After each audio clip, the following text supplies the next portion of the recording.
সামাজিক যোগাযোগ মাধ্যম ফেসবুক খুললেই সামনে আসছে শিশুর নিখোঁজের বিজ্ঞপ্তি।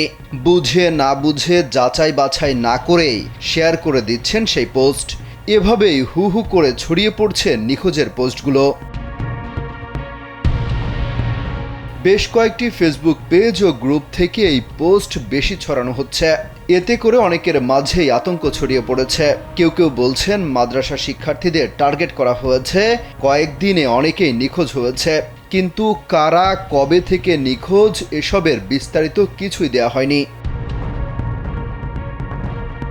পুলিশ বলছে এগুলো গুজব। এসব পোস্ট বিশ্বাস না করার অনুরোধ করেছেন। বাংলাদেশের একমাত্র মাল্টিন্যাশনাল টাইলস ব্র্যান্ড আরএকে সিরামিক্স। ফেসবুকে বেশ জনপ্রিয় এনটিআরসিএ শিক্ষক নিবন্ধন প্রস্তুতির একটা পেজ রয়েছে, যার ফলোয়ার সংখ্যা 3.5 লাখ। সেখানে রীতিমতো ব্রেকিং নিউজ উল্লেখ করে গুজব ছড়ানো হয়। গত 48 ঘন্টার মধ্যে ঢাকা সহ চট্টগ্রামের 35টি বাচ্চা নিখোঁজ, সতর্ক থাকুন বলে পোস্ট করা হয়।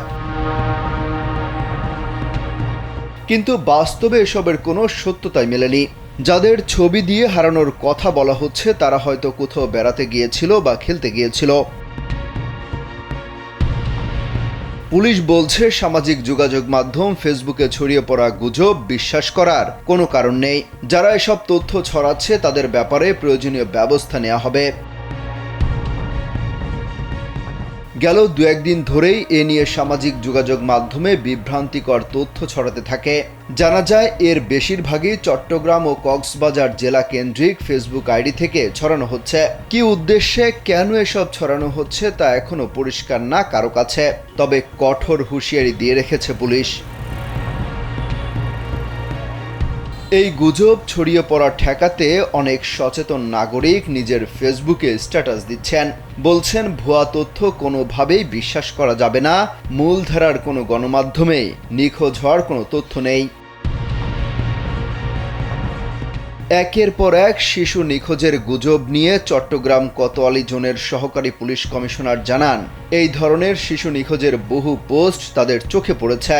তবে বিষয়টি গুজব বলে মনে হচ্ছে, কারণ এত শিশু নিখোঁজ হলে থানায় নিশ্চয়ই অভিযোগ করতে তাদের অভিভাবকরা আসতেন। এদিকে রাজধানী ঢাকাতে চলতি মাসে নিখোঁজের যে জিডি করা হয়েছে সেই তালিকায় দেখা যায় বাড়েনি নিখোঁজের সংখ্যা, অন্যান্য মাসের মতোই রয়েছে। অমিত হাসান রবিন, কালবেলা।